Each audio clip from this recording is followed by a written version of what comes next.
مسجدیں اللہ تعالیٰ کے گھر ہیں اور انسان کو حکم اس چیز کا دیا گیا ہے کہ محلوں میں مسجدیں بنائیں اور ان کو آباد کریں۔ جس طرح مسجد بنانے کا حکم ہے کہ ہر بندہ اپنی استطاعت کے مطابق کے مطابق مسجد کی تعمیرات میں حصہ ملائے۔ اگر پوری مسجد نہیں بنوا سکتا تو مسجد کی تعمیرات میں حصہ ملائے، جتنا ہو سکے تعاون کرے، اس پر اللہ تعالیٰ کی طرف سے اس کو اجر و ثواب عطا کیا جائے گا۔ حدیث پاک ہے، حضرت عبداللہ بن عباس رضی اللہ تعالی عنہما نے فرمایا کہ مسجدیں اللہ تعالیٰ کے گھر ہیں زمین پر، یہ آسمان والوں کے لیے ایسے روشن ہوتی ہیں جیسے زمین والوں کے لیے آسمان کے ستارے روشن ہوتے ہیں۔ اس حدیث پاک میں مسجدوں کو اللہ کا گھر کہا گیا ہے کہ مسجدیں زمین پر اللہ تعالیٰ کا گھر ہے۔ اب دیکھیں، مسجد کو اللہ تعالیٰ کا گھر کہا گیا، حالانکہ اللہ تعالیٰ یہاں نہیں رہتا ہے۔ ہم یہ نہیں کہہ سکتے کہ یہ اللہ تعالیٰ کا گھر ہے، اللہ تعالیٰ یہاں رہتا ہے یا اللہ تعالیٰ اس کمرے میں رہتا ہے وغیرہ وغیرہ۔ اس طرح کی کوئی بات ہم اللہ تعالیٰ کی طرف منسوب نہیں کر سکتے۔ جب اللہ تعالیٰ یہاں رہتا نہیں ہے تو پھر ہم یہ کیوں کہتے ہیں کہ مسجد اللہ تعالیٰ کا گھر ہے؟ حالانکہ اس حدیث پاک میں بھی ابھی یہ جو ہم نے سنی ہے حضرت عبداللہ بن عباس رضی اللہ تعالی عنہما کے حوالے سے کہ مسجدیں جو ہے زمین پر اللہ تعالیٰ کا گھر ہے، تو مطلب یہ ہے مسجد کو اللہ تعالیٰ کا گھر کیوں کہا جاتا ہے؟ کیونکہ جو مسجد ہے یہ خاص اللہ تعالیٰ کی عبادت کے لیے بنائی جاتی ہے۔ کمرے نما، چھت وغیرہ ساری چیزیں جو مسجد بنائی جاتی ہے، حالانکہ اگر دیکھا جائے تو یہ ایک بلڈنگ ہے، ایک مکان کی مانند ہوتا ہے، لیکن اس کو ہم اللہ تعالیٰ کا گھر کہہ دیتے ہیں۔ اب جس گھر میں ہم رہتے ہیں جو ہماری رہائش کا گھر ہے، حالانکہ اگر حقیقی طور پر دیکھا جائے تو ہر چیز کا مالک تو اللہ تعالیٰ ہے، حقیقی طور پر مالک اللہ تعالیٰ ہے، وہ بھی اللہ ہی کا گھر ہے، ہر چیز کا مالک جو اللہ ہے، لیکن ہم اس کو اللہ کا گھر نہیں کہتے، اس کو کہتے ہیں فلاں کا گھر ہے، فلاں کا گھر ہے۔ لیکن جب مسجد کی بات آتی ہے تو مسجد کے معاملے میں ہم یہ نہیں کہتے کہ یہ فلاں کا گھر ہے، یہ فلاں کا گھر ہے، بلکہ ہم کیا کہتے ہیں کہ مسجدیں اللہ تعالیٰ کے گھر ہیں۔ کیوں؟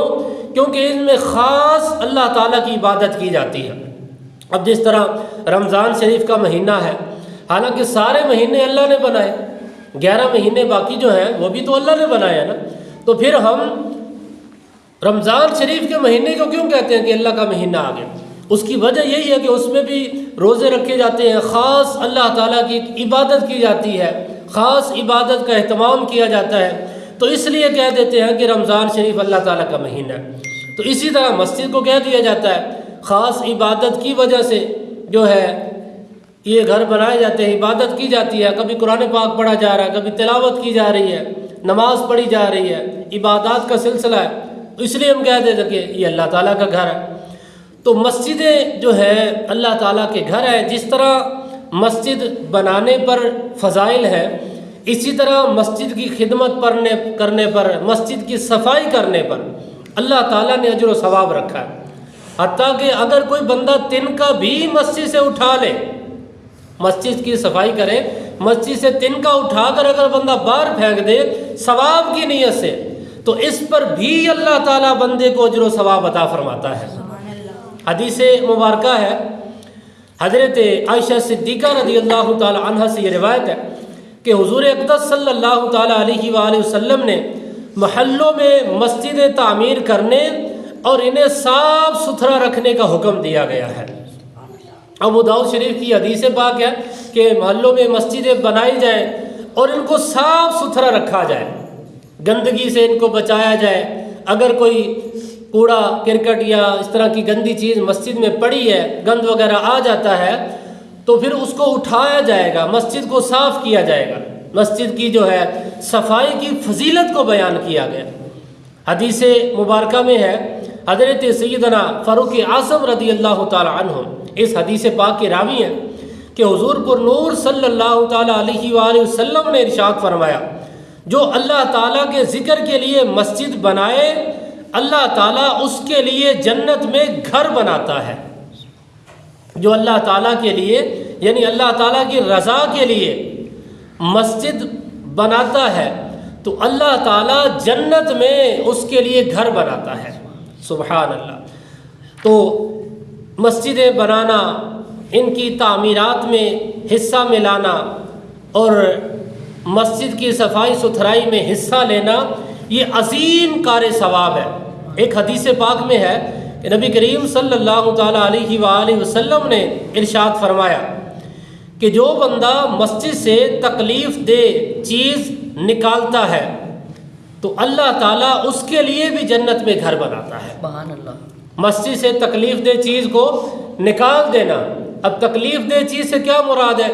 اس کی وضاحت میں شارحین حدیث نے یہ لکھا کہ جو مٹی ہے، کنکری وغیرہ پڑی ہوتی ہے، کنکری پڑی ہے، اب مسجد میں وہ پڑی ہوئی ہے، اگر کوئی سجدہ کرے گا تو اس کے لیے تکلیف کا باعث ہے، رکوع کرے گا گھٹنے وغیرہ پر اس کی آئے گی، اس کو تکلیف محسوس ہوگی تو یہ بھی تکلیف کا باعث ہے۔ تو اس طرح کوئی بھی تکلیف دہ چیز جو مسجد میں پڑی ہوتی ہے، کوئی اس سے اٹھائے، اس تکلیف دہ چیز کو اس طرح اٹھا کر باہر پھینک دے ثواب کی نیت سے، تو اس تکلیف دہ چیز کو اٹھانے پر اللہ تعالیٰ اس بندے کو اجر و ثواب عطا فرماتا ہے، اور اس کے لیے جنت کی بشارت بیان کی گئی ہے کہ جو تکلیف دہ چیز اٹھائے گا، باہر پھینکے گا، اس کے لیے جنت کی بشارت ہے۔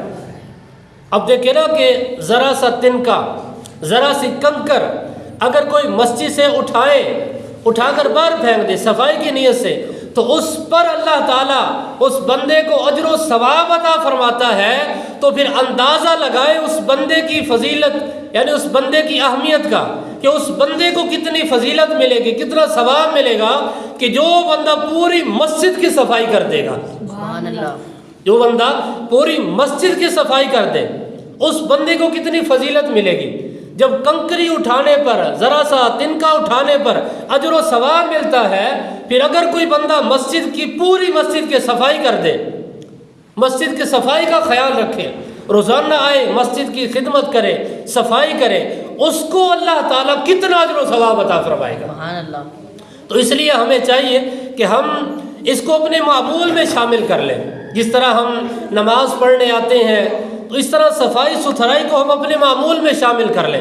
دیکھ لیں اگر کوئی چیز پڑی ہوئی ہے تو اس کو سائڈ پہ کر دیں، اگر کوئی گند پڑا ہوا ہے جھاڑو اٹھائیں، 2-4 منٹ 5 منٹ آپ کے لگیں گے، ذرا سی صفائی کرنے پر ایک تو مسجد صاف ہو جائے گی، نماز پڑھنے آئیں گے تو آپ کا دل خوش ہو جائے گا، اور اس کے اوپر جو اجر و ثواب ہے پھر اس کی آپ کو الگ فضیلت ملے گی، نماز پڑھنے کی الگ فضیلت ملے گی، عبادت کرنے کی الگ فضیلت ملے گی، صفائی ستھرائی کی الگ فضیلت ملے گی۔